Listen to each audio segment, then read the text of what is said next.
माझ्या मुलीचे लग्न करण्यासाठी पैसे गोळा करून मी दुबईहून भारतात येत होतो. मग विमानतळाबाहेर मला एक वृद्ध महिला भेटली, जी माझ्या पाया पडली आणि म्हणाली की माझ्या मुलाने त्याच्या वृद्ध वडिलांना मारले आहे. कृपया मला त्यांच्या अंत्यसंस्कारासाठी पैसे द्या आणि त्या बदल्यात मी मला जे काही करायला सांगाल ते मी करायला तयार आहे. हे ऐकून मी त्या वृद्ध महिलेला पैसे दिले आणि तिथून जाण्यासाठी सांगितले. त्यानंतर मी विचार करू लागला की ही भीक मागण्याची नवीन पद्धत आहे का? असा विचार करून मी त्या महिलेच्या मागे मागे तिच्या घरी पोहोचलो. तेव्हा समोरचे दृश्य पाहून माझ्या पायाखालची जमीनच सरकली. कारण तिथे तर पूर्ण 8 वर्षानंतर मी भारतामध्ये पाऊल ठेवले होते. 8 वर्ष मी न थकता खूप मेहनत केली होती. कारण मला माझ्या मुलीच्या लग्नासाठी खूप पैसे जमा करायचे होते. माझी एक मुलगी होती आणि एक मुलगा होता. मला मुलाची जास्त चिंता नव्हती. परंतु मला वाटत होते की माझ्या मुलीचे लग्न चांगल्या खात्यापित्या घरामध्ये व्हायला हवं. म्हणून मी माझ्या बायकोला सुद्धा ही गोष्ट सांगितली होती की माझी मुलगी निशाचं लग्न एका चांगल्या घरामध्ये करून द्यायचं आहे. त्यावर माझी बायको म्हणाली, अजय तुला काय झालं आहे? श्रीमंत लोकांचे नखरे किती असतात तुला माहीत आहे का? त्यांच्या घराला शोभेल अशा प्रकारचं फर्निचर आणि वेगवेगळ्या किमती सामान लग्नामध्ये मुलीला द्यावं लागतं. एवढंच काय तर त्यांच्या तोलामोलाचे कपडेसुद्धा घालावे लागतात. साधे कपडे घालून चालत नाही. पण आपण तर मध्यमवर्गीय लोक आहोत. त्यामुळे आपण अशाच प्रकारच्या लोकांसोबत आपल्या मुलीचं लग्न करूया. आपल्या तोलामोलाच्या लोकांबरोबर. जर आपण आपल्या मुलीचे नातं जोडलं तर ते नातं आपल्याला चांगल्या प्रकारे निभावता येईल. मी म्हणालो नाही. माझी मुलगी माझ्यासाठी राजकुमारी आहे आणि मी तिचे लग्न एका राजकुमारीसारखेच करेन. म्हणूनच मी या परके देशात येऊन एवढी मेहनत करत आहे. बरेचदा माझी बायको परिस्थितीला कंटाळून फोनवर रडायची. ती म्हणायची, अजय परत ये. तुझ्याविना आयुष्य जगणं खूप कठीण झालं आहे. मी काय करू आणि काय नको हे मला काहीच समजत नाही. खरं तर माझी बायको सीमाचा स्वभाव खूपच साधा होता. ती गावामध्ये राहत होती आणि मी माझ्या आईसोबत शहरात राहत होतो. पण आईला तिच्या मैत्रिणीची मुलगी सीमा खूप आवडत होती. म्हणून मी सुद्धा आईची पसंती न नाकारता सीमाबरोबर लग्न करून तिला शहरात घेऊन आलो होतो. पण ती खूप घाबरत असायची. ती दरवाजाजवळसुद्धा जात नसायची. ती म्हणत असायची की मला चांगलं वाटत नाही. परंतु माझी आई तिला समजावून सांगत असायची की शेजारी पाजाराच्या लोकांबरोबर मिळून मिसळून राहत जा. परंतु ती नेहमी घरात एकटीच राहायची. ती खूपच गुणी होती. तिने पूर्ण घर सजवले होते. एवढंच काय तर वॉशिंग मशीनवर सुद्धा कवर टाकून ठेवला होता आणि ओव्हनच्या वरती सुद्धा कवर टाकून ठेवण्यात आला होता. हे सर्व पाहून मला असे वाटत होते की सीमाने जणू काही आपल्या घराला स्वर्गच बनवलं आहे. फक्त तिची एकच अडचण होती, ती म्हणजे ती कधीच घरातून बाहेर पडायची नाही. घरातून बाहेर पडण्यासाठी ती खूप घाबरत असायची. तिला रस्त्यात समजायचं नाही. कधीकधी मी तिला बाईकवरून बाजारातून घेऊन जात असायचो आणि तिला सांगत असायचो की ह्या 2-3 गल्ल्या सोडल्या की लगेचच मार्केट इथे आहे. तिथे खाण्यापिण्याच्या आणि किचनमध्ये लागणारे सर्व सामान मिळतं. तू आईसोबत इथे येऊन तुला हव्या त्या वस्तू खरेदी करू शकतेस. बाजारात जाऊ शकते. मी ऑफिसला जातो, त्यामुळे ऑफिसवरून घरी आल्यावर मला पुन्हा घरातील सामान खरेदी करण्यासाठी बाजारात यावं लागतं. जर तू एवढं काम केलेस तर माझे सुद्धा काही काम कमी होईल. परंतु ती अशा प्रकारे घाबरत असायची की जणू काही मी तिला एखाद्या जंगलात जायला सांगत आहे. ती म्हणत असायची की अजय मला रस्तेच आठवत नाहीत. जर मी कुठे हरवली तर आयुष्यभर मला शोधावं लागेल. तेव्हा तिच्या अशा बोलण्यावर मी खूप हसत असायचो.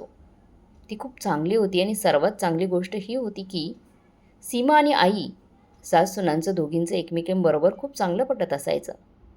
घर तेव्हा स्वर्ग बनते जेव्हा सासू-सुनेचं नातं आई-मुलीप्रमाणे असतं. सीमाप्रमाणेच माझी आईसुद्धा सीमाला नेहमीच स्वतःजवळ ठेवायची आणि आपल्या मुलीप्रमाणेच वागणूक देत असायची. अशातच देवानं आम्हाला पहिली मुलगी दिली. तेव्हा मी लगेचच माझ्या मुलीच्या कपाळाचे चुंबन घेतले आणि तिला जवळ घेतलं. सुरुवातीपासूनच मला लहान मुलांची खूप आवड होती. म्हणून मी माझ्या मुलीला वेगवेगळ्या प्रकारचे छान छान फ्रॉक घेऊन येत असायचो. मी माझ्या मुलीवर खूपच प्रेम करायचो. ती माझ्यासाठी माझ्या काळजाचा तुकडाच होती. मी माझ्या मुलीचं नाव निशा ठेवले होते. सुरुवातीला तर निशा रात्रभर झोपतच नसायची. तेव्हा सीमा परेशान होऊन जायची. कधीकधी ती रडायची तेव्हा मी निशाला माझ्या मांडीवर घ्यायचो आणि सीमाला म्हणायचो की तू आराम कर, मी निशाला सांभाळेन. तेव्हा सीमा म्हणायची तुम्हाला सकाळी ऑफिसला जावं लागतं. मी म्हणायचो, काही हरकत नाही, तू आराम कर. तेव्हा ती झोपायची आणि मी निशाकडे पाहत असायचो. तीसुद्धा माझ्याकडे पाहत असायची. माहीत नाही, लहान मुलांवर एवढं प्रेम कसं जडतं. मी सतत तिच्याकडेच पाहत असायचो. अधूनमधून मी तिला माझ्या छातीजवळ घ्यायचो. तेव्हा मनाला एक वेगळ्याच प्रकारची शांतता मिळायची. पण त्यानंतर थोड्याशा निष्काळजीपणामुळे सीमा लवकरच दुसऱ्यांदा गर्भवती राहिली. निशा आता काही महिन्यांचीच होती. आम्ही डॉक्टरांकडून घरी पोहोचताच सीमा रडू लागली. माझी आई खूप अस्वस्थ होती. ती म्हणू लागली की हिला काय झालंय. मी म्हणालो, तू पुन्हा आजी होणार आहेस. आई सीमाला म्हणाली, बाळा, सुनबाई, ही तर आनंदाची गोष्ट आहे. त्यावर सीमा म्हणाली, माझ्याकडून एकाच मुलीचा सांभाळ होत नाही, मग दुसरं बाळ मी कसं सांभाळे. तेव्हा माझ्या आईने बायकोची खूप साथ दिली. परंतु जेव्हा मुलगा झाला आणि तो 2 वर्षाचा झाला तेव्हा माझ्या आईचं निधन झालं. त्यानंतर माझी नवीन परीक्षा चालू झाली होती. सीमाचं रडून खूपच वाईट अवस्था झाली होती. ती मला काय आधार देणार होती. उलट मलाच तिला सांभाळावं लागत होती. कारण तिचं माझ्या आईवर खूप प्रेम होतं. माझी आई जग सोडून काय गेली आणि मला खूप अडचणींचा सामना करावा लागला. एकतर आईच्या जाण्याचा धक्का होता. त्यातच काही दिवसांनी माझी नोकरी देखील गेली. तेव्हा मी पूर्णपणे गोंधळून गेलो होतो. कारण बायकोसहित 2 मुलांची जबाबदारी आता माझ्यावर आली होती. मग मी रिक्षा चालवण्याचं काम करू लागलो. रात्री 1 वाजता मी घरी परत यायचो. तरीसुद्धा कधी घरामध्ये मुलांना पिण्यासाठी दूध नसायचं, तर कधी चपाती जेवणाला नसायचं. पण सीमा मात्र माझ्यासाठी 2 चपात्या आणि भाजी बनवून ठेवत असायची. जेव्हा मी तिला विचारायचो की ती जेवलीस का, तेव्हा ती म्हणायची, हो, मी जेवली आहे. परंतु तिचे सोके ओठ सांगायचे की ती अजूनही उपाशीच आहे ती. तेव्हा मी तिला म्हणायचो की मलाही भूक नाही, मी बाहेरून खाऊन आलो आहे. या चपात्या आणि भाजी तूच खा. आम्ही दोघे हेच करत असायचो. ती माझी काळजी घेत असायची, तर मी तिची काळजी घेण्याचा प्रयत्न करत असायचो. परंतु असे करून प्रश्न सुटणार नव्हता. कारण कधीपर्यंत मी तिला असं उपाशी ठेवणार होतो आणि कधीपर्यंत माझ्या पोटातली भूक मी तशीच ठेवणार होतो. त्याच दिवसात मी दुबईमध्ये नोकरी मिळवण्यासाठी माझा बायोडाटा पाठवून दिला. तेव्हा खूपच लवकर मला दुबईमध्ये नोकरी मिळाली. परंतु प्रॉब्लेम हा होता की तिथे 8 वर्षांचं ॲग्रीमेंट होतं.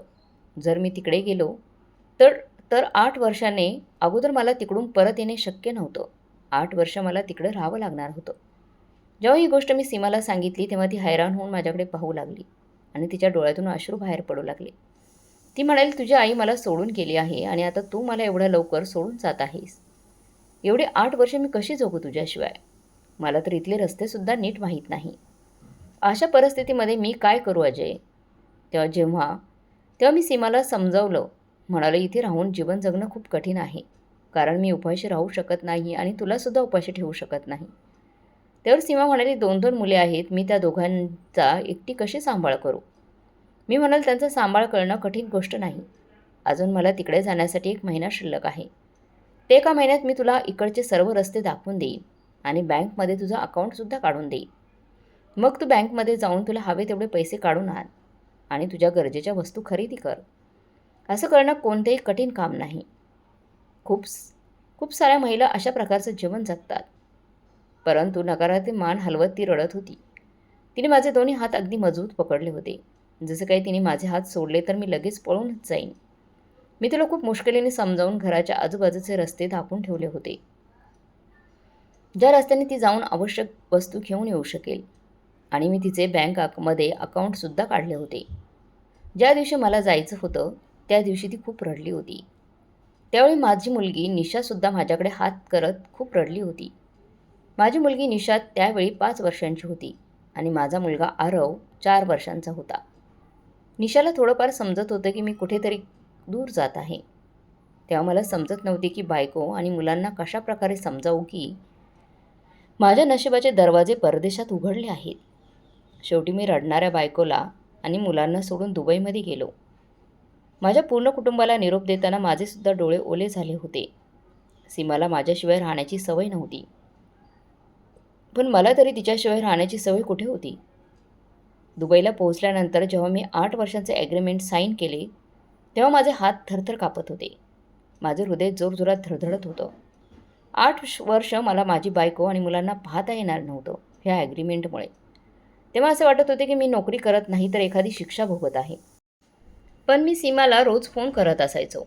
तेव्हा माझा आवाज ऐकल्यानंतर ती रडायची, पण हळूहळू तिचं रडणं कमी होऊ लागले होते. कदाचित तिने तिच्या मनाला समजावलं होते. मग एक दिवशी ती मला म्हणाली की आज मी पहिल्यांदाच मार्केटमध्ये जाऊन राशन घेऊन आली आहे. मला खूप भीती वाटत होती. त्यावर मी म्हणालो, तुला काल काही झालं तर नाही ना? सीमा म्हणाली, काही झालं नाही, परंतु अजय, मला रात्री खूप भीती वाटते. मी घराच्या सर्व खिडक्या आणि दारे बंद करते आणि घराच्या मुख्य दरवाजाला आतूनसुद्धा कुलूप लावते. पण तरीसुद्धा मला असं वाटतं की कोणी भिंत तोडून आतमध्ये आलं तर. माझी दोन्ही मुले अजून छोटी आहेत, म्हणून मला भीती वाटते. तेव्हा मी सीमाला समजावले, घाबरण्याचं काहीच गरज नाही. मी आजूबाजूच्या माणसांना सांगून आलो आहे. आपल्या आजूबाजूच्या काकी तुझी काळजी घेतील. जर कधी तुला जास्तच भीती वाटली तर त्यांच्या घरी जा. जेव्हा दुबईला गेल्यानंतर पहिली दिवाळी आली तेव्हा मी खूप रडलो होतो आणि सीमासुद्धा खूप रडली होती. ती म्हणत होती, तुमच्या दिवाळी साजरी करणं, इथे दिवाळी करणं माझ्यासाठी खूप कठीण जात आहे.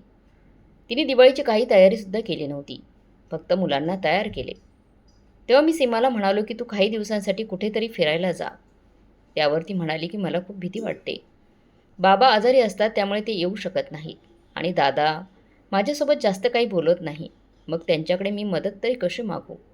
जर त्यांच्या घरी गेले तर त्यांना वाटेल की मी विनाकारण येऊन त्यांच्या डोक्यावर बसली आहे. सीमा ही खरंच खूपच स्वाभिमानी महिला होती.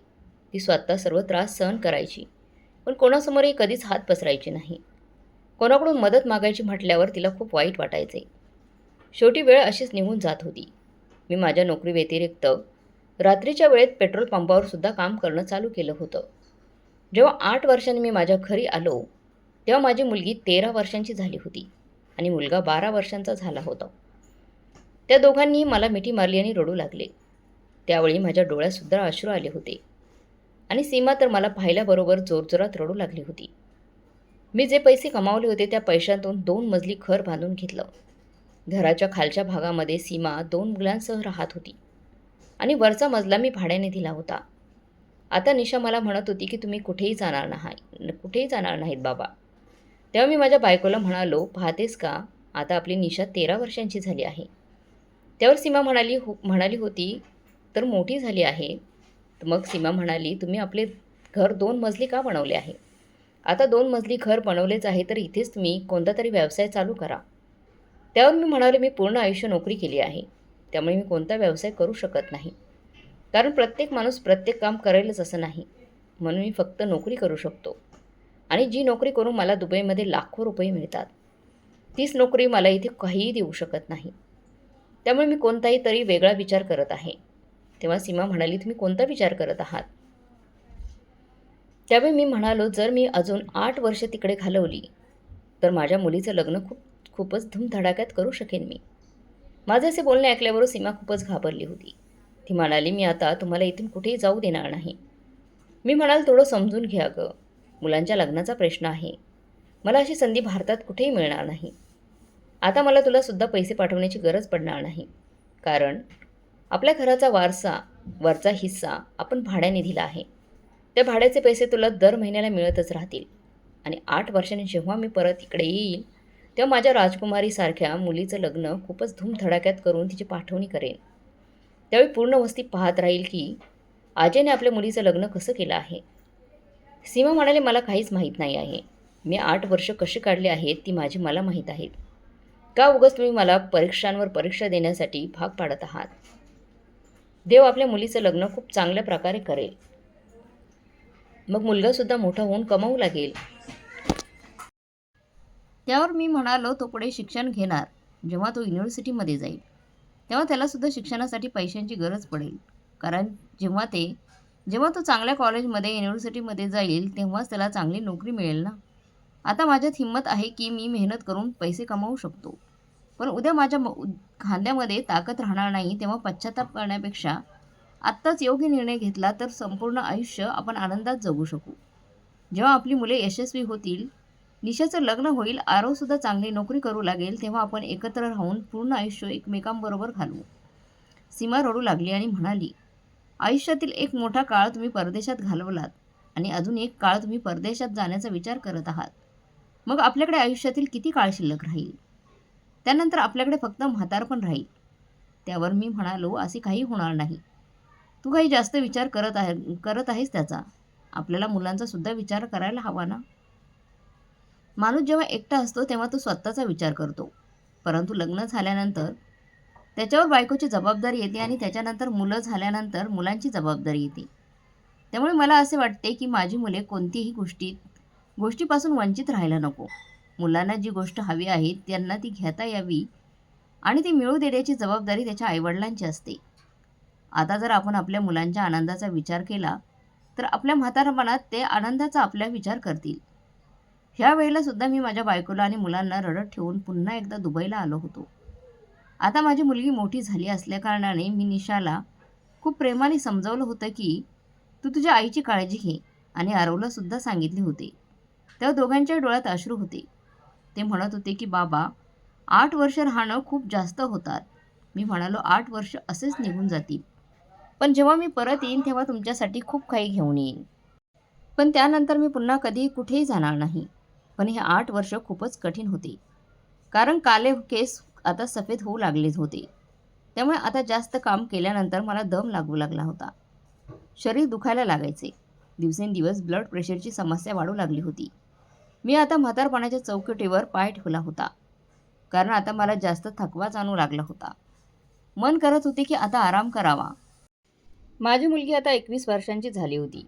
तिचे नाते माझ्या सांगण्यावरून माझ्या एका श्रीमंत मित्राच्या मुलाबरोबर पक्के करण्यात आले होते. आणि आरवसुद्धा आता युनिव्हर्सिटीमध्ये शिक्षण घेऊन छोटी मोठी नोकरी करत होता. माझ्या दोन्ही मुलांनी खूप मेहनत घेतली होती आणि आता मी माझे म्हातारपण आरामात जगू इच्छित होतो. भारतामध्ये पाऊल ठेवल्याबरोबर आता मला वाटू लागले होते की माझा सर्व थकवा दूर झाला आहे. जेव्हा मी विमानतळावरून बाहेर पडलो तेव्हा माझी नजर एका वयोवृद्ध महिलेवर पडली. तिच्या डोळ्यामध्ये अश्रू होते आणि लोक तिला दगड मारत होते. तरीसुद्धा ती प्रत्येकासमोर हात पसरवत होती. त्यानंतर ती हात जोडून प्रत्येकाला सांगत होती की देवासाठी माझी मदत करा. तुम्हाला देवाचे आशीर्वाद मिळतील. तुम्ही माझी मदत करा. परंतु प्रत्येकजण काहीतरी बडबडून तिच्यापासून दूर जात होता. त्या महिलेकडे पाहून मला खूप रडायला येत होते आणि तिची दयासुद्धा येत होती. जेव्हा ती माझ्यासमोर आली तेव्हा मी 500 रुपयांची नोट काढून तिच्यासमोर केली. त्या अश्रू भरल्या नजराने ती माझ्याकडे पाहू लागली आणि म्हणाली, मला 500 रुपये नको आहेत. देवासाठी मला एवढे पैसे द्या की मी माझ्या नवऱ्यावर अंतिम संस्कार करू शकेन. तिचे असे बोलणे ऐकल्याबरोबर मी हैराण झालो. मी म्हणालो, मला समजले नाही. या महिलेचे जवळपास सर्वच केस सफेद झाले होते. त्या महिलेने मला जे काही सांगितले त्याने मला धक्काच बसला. मी 4 पावले मागे आलो. मी विचारसुद्धा करू शकत नव्हतो की ह्या वयामध्ये एखादी महिला एवढी लाचार होऊ शकते. स्वतःच्याच तोंडून ती अशा गोष्टी बोलू शकते का? मी हैराण झालो होतो. हात जोडून ती रडत होती आणि नजर खाली झुकवली होती. तिच्याकडे पाहून असे वाटतच नव्हते की ती खोटं बोलत आहे किंवा नाटक करत आहे. तिच्या डोळ्यातून बाहेर पडणारे अश्रू खोटे वाटत नव्हते. पण मी स्वतः 16 वर्ष मजबुरीने आणि मेहनत करून घालवले होते. त्यामुळे समोरच्या माणसाच्या डोळ्यातून निघणाऱ्या अश्रूंची किंमत मी समजू शकत होतो. मी माणूस होतो, कुणी दगड नव्हतो. एवढ्यातच माहीत नाही माझ्या मनामध्ये काय आले. मी लगेचच माझ्याकडे असणारी सर्व जमा पुंजी एका चेकवर लिहिली आणि त्या महिलेच्या हातात दिली. ती महिला डोळे मोठे करून मी दिलेल्या चेककडे पाहत होती. कारण त्याच्यावर लाखो रुपयांची रक्कम लिहिण्यात आली होती. तिने एवढी रक्कम पाहिल्याबरोबर ती म्हणाली, ही रक्कम तर माझ्या गरजेपेक्षा खूपच जास्त आहे.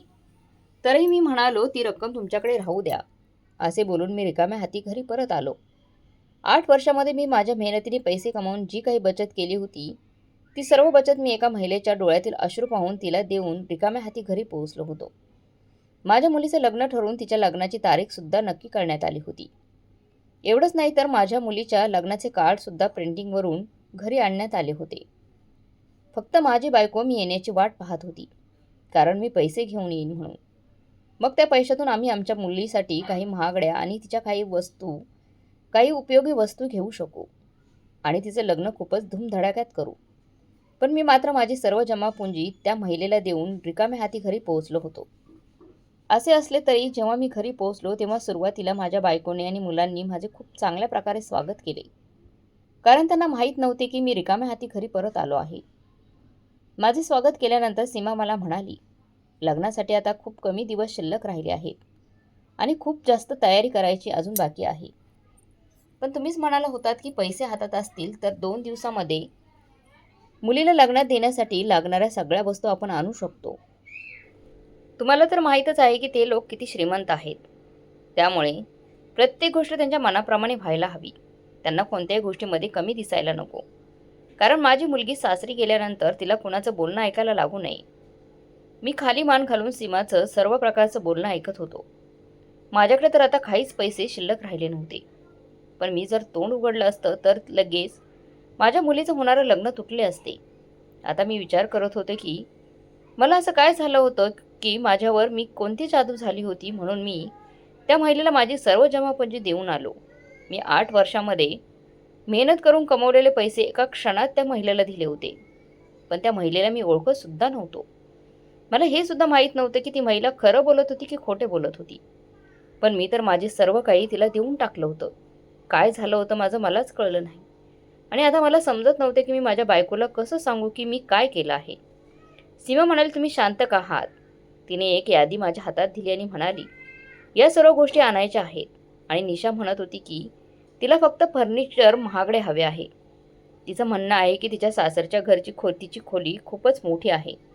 त्यामुळे तिला त्या खोलीत शोभेल असं मोठे फर्निचर हवं आहे. आणि तुमच्या मुलीने सोन्याचा सेट सुद्धा पसंत करून ठेवला आहे.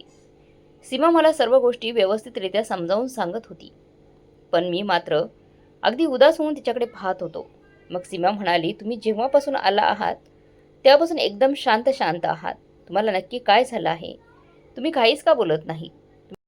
तुम्ही काहीच का बोलत नाही? तुम्ही काहीतरी बोला. तेव्हा मी घाबरलेल्या स्वरात म्हणालो, सीमा, मी सर्व पैसे एका महिलेला दिले आहेत. ती बिचारी खूपच मजबूर होती. तेव्हा सीमा हैराण होऊन माझ्याकडे पाहू लागली आणि म्हणाली, एका महिलेने तुमच्याकडे पैसे मागितले आणि तुम्ही तुमची सर्व जमापुंजी तिला देऊन टाकली. मी 8 वर्ष मेहनत करून कमवलेले पैसे एका क्षणात एका महिलेला देऊन टाकले. अहो, तुमच्या मुलीचं लग्न आहे. आता आपण तिच्या सासरकडच्या लोकांना काय उत्तर देणार आहोत? मुलाकडच्या लोकांनी ज्या गोष्टींची मागणी केली आहे त्या सर्व गोष्टींची यादी मी तुमच्या हातामध्ये दिली आहे. आता एवढ्या वस्तू घेण्यासाठी आता पैशांची व्यवस्था कशी होईल? काय करायचं? आजी, तू हे काय केलंस? तुझी सर्व जमापुंजी तू अशी कशी एका महिलेला दिलीस? अरे, ती महिला खरंच अडचणीत होती की ती खोटं बोलत होती हे सुद्धा तुला माहीत नाहीये? तुझ्या अशा वागण्याने काय होणार आहे? आता आपली इज्जत रस्त्यावर येईल. एवढं बोलून परेशान झालेली सीमा रडू लागली. पण मी मात्र अगदी गप्प होतो. मी काय केले होते माझं मला समजत नव्हतं. त्या रात्री मला झोपच लागली नाही. अशातच दुसऱ्या दिवशी ज्या मित्राच्या मुलाबरोबर निशाचं लग्न होणार होतं, तो माझा मित्र आणि त्याची बायको आम्हाला भेटायला आमच्या घरी आले. तेव्हा मित्र म्हणाला, मी माझ्या मुलाला सांगितले आहे की तुझा सासरा दुबईला कामाला आहे. त्यामुळे ते लोक तुला टिळा लावण्याच्या कार्यक्रमात बाईकची चावी नक्कीच देतील. ही त्यांच्यासाठी मोठी गोष्ट आहे ना? मोठी गोष्ट नाही आहे. आमच्या संभाषणादरम्यान माझ्या मित्राने बोलता बोलता आणखी एक वस्तूची मागणी केली होती. परंतु मी मात्र परेशान होतो. आता मी काय करू? माझ्याकडे तर काहीच पैसे शिल्लक राहिले नव्हते. मी खूप जास्त परेशान होतो. सीमा तर मला खूप वाईट साईड बोलत होती. ती म्हणत होती की मी 16 वर्षे एकटीने मुलांचा सांभाळ करून त्यांना लहानाचं मोठं केलं. का तर तुम्ही मला हेच सांगून गेला होतात की निशाच्या लग्नासाठी पैसे हवे आहेत. ते पैसे आणण्यासाठी मी जात आहे. आणि आता तुम्ही कमवलेले सर्व पैसे एका महिलेला तिच्या डोळ्यातील अश्रू पाहून देऊन टाकलेत. तुम्ही आपल्या मुलीविषयी, आपल्या कुटुंबाविषयी काहीच विचार केला नाही आणि असेच पैसे देऊन आलात. मी तुमची कोण लागत होती? ती तुमची कोण लागत होती म्हणून तुम्ही सगळे पैसे तिला दिले. माझी मान अगोदरच लाजेने खाली झुकली होती. मी म्हणालो, त्या महिलेचं घर कुठे आहे याची मी शोध घेतो. त्यावर सीमा म्हणाली, ती महिला आता तुम्हाला कुठे भेटणार आहे? तिचा पत्ता तुम्हाला कसा मिळेल? सर्व लोक तुला धुडकावून लावतील. तिच्यावर दगड मारत होते. पण तुम्ही अशा महिलेला लाखो रुपये देऊन आलात. काहीतरी कारण असेल म्हणूनच त्या महिलेला कुणीच मदत करायला तयार होत नव्हते ना?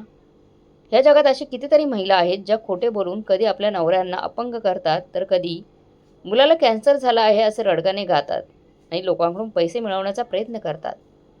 हे सर्व खोटे लोक असतात. तुम्ही खोट्या आसवांना भुलून तुमच्या मेहनतीने कमवलेले सर्व पैसे त्या महिलेला दिलेत. आता तुम्हीच सांगा, तुमच्या मुलीचं काय होईल? तिचे लग्नाचे कार्ड छापून घरी आले आहेत. लोक काय म्हणतील? मी स्वतः खूप परेशान होतो. आणि तिचा सासरा अजून एक मागणी करून गेला की त्याच्या मुलाला बाईक हवी आहे. मी विचारात पडलो की आता काय करायला हवं, कारण एवढे पैसे जमा करणे माझ्यासाठी खूप कठीण गोष्ट होती. माहीत नाही हे माझ्या हातून कसं घडलं. शेवटी मी पुन्हा त्याच रस्त्यावर गेलो जिथे त्या महिलेने माझ्याकडे पैशांची मागणी केली होती. तिथे असणाऱ्या लोकांना मी त्या महिलेचा पत्ता विचारला, परंतु कोणीच त्या महिलेविषयी काहीच माहीत नव्हतं. दुसऱ्या बाजूला माझ्या मुलीच्या लग्नाचे दिवस हळूहळू जवळ येत होते. त्यामुळे मी खूपच जास्त परेशान होऊ लागलो होतो. आतापर्यंत मी माझ्या मुलीसाठी फर्निचर खरेदी केले नव्हते किंवा तिला लग्नात देण्यासाठी लागणारी कोणतीच वस्तू देखील खरेदी केली नव्हती. शेवटी मी खूप प्रयत्न करून त्या महिलेच्या घराचा पत्ता शोधून काढला आणि तो पत्ता शोधत शोधत तिच्या घरापर्यंत पोहोचलो. त्या महिलेचं घर ज्या वस्तीमध्ये होते तिथला परिसर खूपच घाणेरडा होता. त्या वस्तीमध्ये तिचे एक छोटेसं घर होतं, ज्यामध्ये एकच खोली होती. त्या घराचा दरवाजा सुद्धा नीट बंद होत नव्हता. जेव्हा मी त्या महिलेच्या घराचा दरवाजा ठोठावला, तेव्हा त्याच वयोवृद्ध महिलेने दरवाजा उघडून जेव्हा मला दरवाजावर पाहिले, तेव्हा तिच्या चेहऱ्यावर चमक आली. ती म्हणाली, "दादा, देव तुला आनंदात ठेवो. तुझ्यामुळेच आज मी या छोट्याशा घराची मालकीण बनली आहे आणि ह्याच घरामध्ये मी माझी इज्जत टिकून ठेवली आहे. नाहीतर माझ्या सख्ख्या मुलाने मला धक्के मारून घराबाहेर काढली होती आणि माझ्या नवऱ्याला तर मारून मारून ठार केले. पण तू दिलेल्या पैशातून मी माझ्या नवऱ्याचे अंतिम संस्कार केले आणि हे एक छोटेसे घर खरेदी केलं आहे आणि शिल्लक राहिलेले पैसे अजूनसुद्धा माझ्याकडे तसेच आहेत. मी दुसऱ्यांच्या घरी घरकाम करून माझा घर खर्च चालवत आहे. जर तुला पैशांची गरज असेल तर मी ते पैसे तुला देते. पण ते पैसे एवढे जास्त नव्हते की त्या पैशातून मी माझ्या मुलीचं लग्न करू शकेल किंवा तिला लागणाऱ्या महागड्या वस्तू घेऊ शकेन. म्हणून मी ते पैसे त्याच महिलेला ठेवण्यास सांगितले, कारण ती महिला खोटी नव्हती. या गोष्टीची मला जाणीव झाली होती. ती महिला आपल्या नवऱ्याचे अंतिम संस्कार करण्यासाठी सर्वांसमोर हात पसरत होती, परंतु कोणी तिची मदत करण्यासाठी तयार नव्हता. अशा गरजू महिलेला मी मदत केली होती. जर मी खरंच प्रामाणिकपणे एका गरजू महिलेला मदत केली होती, तर देव माझी इज्जत का राखू शकत नाही, असा विचार करून मी प्रसन्न मनाने पुन्हा घरी आलो. कारण म्हणतात ना की माणसाने केलेले चांगलं काम, पुण्याचं काम कधीही व्हायला जात नाही. जेव्हा मी त्या महिलेचे बोलणे ऐकले, तेव्हा मी हैराण होण्याऐवजी माझ्या मनाला एक वेगळ्याच प्रकारची आत्मिक शांतता मला मिळाली होती. कारण जेव्हा ती महिला सांगत होती, माझ्या नवऱ्याचे अंतिम संस्कार करण्यासाठी माझ्याकडे पैसे नव्हते, परंतु तुम्ही दिलेल्या पैशातून मी माझ्या नवऱ्यावर अंतिम संस्कार करू शकले. तुम्ही दिलेल्या पैशातूनच मी माझी इज्जत वाचवू शकले. पण तीच वयोवृद्ध महिला त्या दिवशी रस्त्यावर मला म्हणाली होती की माझ्याकडे माझ्या नवऱ्याचे अंतिम संस्कार करण्यासाठी पैसे नाहीत. हवं तर तुम्ही माझ्या इज्जतीचा सौदा करा. माझ्यासोबत एक रात्र घालवा, पण माझ्या नवऱ्याचे अंतिम संस्कार करण्यासाठी मला पैसे द्या. एका वयोवृद्ध महिला हे काय बोलत होती, हे बोलत असताना तिच्या मनाला किती वेदना होत असतील याची जाणीव मला त्या महिलेला भेटल्यावर आली होती. कारण खऱ्या अर्थाने मी त्या महिलेच्या इज्जतीवर चादर टाकली होती याची आज मला खात्री पटली होती. म्हणूनच मी विचार करत होतो की जर माझ्या हातून एवढं मोठं पुण्याचं काम झालं आहे, तर देवसुद्धा माझ्या मुलीच्या इज्जतीवर नक्कीच चादर टाकेल. मी खरी आलो तेव्हा सीमा खूप परेशान होती. पण मी आता सीमाला आधार देत समजावून सांगितले की माझ्याकडून खूप पुण्याचं काम झालं आहे, त्यामुळे तू परेशान होऊ नकोस. देव नक्कीच आपल्याला कोणत्या ना कोणत्या मार्गाने मदत करेल. परंतु जेव्हा लग्न जवळ आले, तेव्हा माझा मित्र आणि त्याची बायको आमच्या घरी आले आणि म्हणाले की तुम्ही एक फर्निचर तर अजूनपर्यंत पाठवले नाही. आमच्या घरी तर लग्नासाठी सर्व नातेवाईकसुद्धा आले आहेत आणि ते लोक विचार आहेत की मुलीकडून लग्नासाठी मिळणाऱ्या वस्तू अजून आलेल्या नाहीत. तेव्हा मी त्यांना म्हणालो की माझ्याकडे देण्यासाठी काहीच नाही, त्यामुळे माझ्या मुली व्यतिरिक्त मी तुम्हाला काही देऊ शकत नाही. मी फक्त माझ्या काळजाचा तुकडा तुम्हाला देत आहे. खरं तर समोरच्या व्यक्तीने या व्यतिरिक्त दुसरं काहीच मागायला नको होतं. माझं हे बोलणं ऐकल्याबरोबर ते दोघे नवरा बायको खूपच रागावले आणि माझ्या मुलीचं लग्न तोडून निघून गेले. माहीत ना का, परंतु माझ्या मुलीचं लग्न तुटलेलं असताना सुद्धा मला अजिबात दुःख वाटत नव्हतं. पण माझी बायको सीमा मात्र रडून माझ्यावर ओरडत होती आणि रागाने बोलत होती की तुमच्या पुण्याच्या कामानेच माझ्या मुलीचं आयुष्य बर्बाद केलं आहे. माझ्या मुलीचं लग्न मोडलं आहे. आता ठरलेलं लग्न मोडलं म्हटल्यावर सर्व लोक मुलीमध्येच काहीतरी कमी असेल असा विचार करतील. मग माझ्या मुलीचं लग्न कसं होणार? सीमा मला खूप बडबड करत होती, परंतु मी अगदी शांत होतो. मी तिला कोणत्याही प्रकारचे उत्तर देत नव्हतो. पण काही वेळातच माझा दुसरा मित्र आमच्या घरी आला आणि म्हणाला, संजय म्हणत होता की त्याने त्याच्या मुलाचे तुझ्या मुलीसोबतच लग्न ठरवलेलं लग्न तोडलं आहे. मी म्हणालो, हो, कारण त्याला आमची मुलगी नको होती, तर त्याला लग्नामध्ये मिळणाऱ्या महागड्या वस्तू हव्या होत्या आणि माझ्याकडे माझ्या मुली व्यतिरिक्त देण्यासाठी काही नाही. त्यावर माझा मित्र, ज्याचं नाव आदर्श होतं, आदर्श म्हणाला, मला तुझी मुलगी खूप आवडली आहे. मला वाटते की माझ्या छोट्या भावाबरोबर तुझ्या मुलीचं लग्न करून द्यावं. माझा छोटा भाऊसुद्धा दुबईमध्ये काम करतो आणि तिथेच राहतो. खरं तर ही गोष्ट माझ्या अगोदरच माझ्या मनात होती. परंतु संजयने अगोदरच त्याच्या मुलासाठी तुझ्या मुलीचा हात मागितला होता. म्हणून मी काहीच बोललो नाही. परंतु मला जेव्हा समजले की संजयने त्याच्या मुलाचे तुझ्या मुलीसोबतचे लग्न मोडले आहे, तेव्हा मी लगेच इथे आलो. आणि हे बघ, आम्हाला कोणत्याही प्रकारच्या वस्तू किंवा हुंडा नको आहे. तुझी मुलगी खूप चांगली आहे. माझ्या भावाला लग्नामध्ये कोणत्याही वस्तू नकोत. तर त्याला एक चांगली मुलगी बायको म्हणून हवी आहे. कारण लग्नानंतर त्याला आपल्या बायकोला दुबईला घेऊन जायचं आहे. जर तू म्हणत असशील तर माझा भाऊ आत्ता भारतामध्ये आला आहे. तू म्हणत असशील तर लग्न त्याच दिवशी होईल, ज्या दिवशी तुझ्या मुलीचं लग्न संजयच्या मुलाबरोबर करण्याचं ठरवलं होतं. आणि लग्नामध्ये तुला खर्च करण्याची काहीच गरज नाही. माझा भाऊ चांगला पैसे कमवतो. त्याच्याकडे खूप सारे पैसे आहेत. त्यामुळे सर्व गोष्टींची व्यवस्था तोच करेल. त्यानंतर ज्या दिवशी माझी मुलगी निशाचं लग्न ठरलं होतं, त्याच दिवशी त्याच वेळी त्याच मंडपात एका चांगल्या मुलाबरोबर माझ्या मुलीचं लग्न झालं. माझा मित्र संजयच्या मुलापेक्षा तर खूपच हँडसम होता. सर्वात महत्त्वाची गोष्ट म्हणजे तो लालची नव्हता. माझी मुलगी निशा खूपच इज्जतीमध्ये आमचं घर सोडून तिच्या सासरच्या घरी गेली. आता तिच्या सासरच्या घरी खूप खुश होती. सीमा तर विचार करून हैराण झाली होती. तिचा तर विश्वास बसत नव्हता. ती म्हणत होती की असंही घडू शकतं. असं मी कधी स्वप्नात विचार देखील केला नव्हता. त्यावर मी म्हणालो की आपण जर एखाद्या अडचणीत असणाऱ्या माणसाच्या डोक्यावर इज्जतीची चादर टाकली तर देवसुद्धा आपल्याला त्या कृतीची नोंद ठेवतो आणि आपली इज्जत नक्कीच वाचवतो. सीमा, आता तू तुझ्याच डोळ्यांनी पाहिलंस ना की देवाने आपली इज्जत कशी वाचवली आणि आपल्या मुलीचा संसार कसा सुखाचा झाला. माझ्या अशा बोलण्याने आता सीमाच्या डोळ्यात पाणी आले होते. कारण तिने या सर्व गोष्टी स्वतःच्या डोळ्यांनी अनुभवल्या होत्या आणि तिला या गोष्टीची जाणीव झाली होती की आपण केलेल्या चांगल्या कृतीचे फळ आपल्याला देव न विसरता देतोच. म्हणूनच म्हणतात ना की चांगले कर्म करत जा, पण फळाची अपेक्षा ठेवू नका. कारण चांगले फळ देणारा वरती बसला आहे. तो योग्य वेळी आपल्या चांगल्या कामाचा मोबदला आपल्याला नक्कीच देतो. तुम्हाला काय वाटते कमेंट बॉक्समध्ये नक्की कळवा. आणि आजची ही कथा आवडली असेल तर लाईक, शेअर, सबस्क्राईब नक्की करा. धन्यवाद.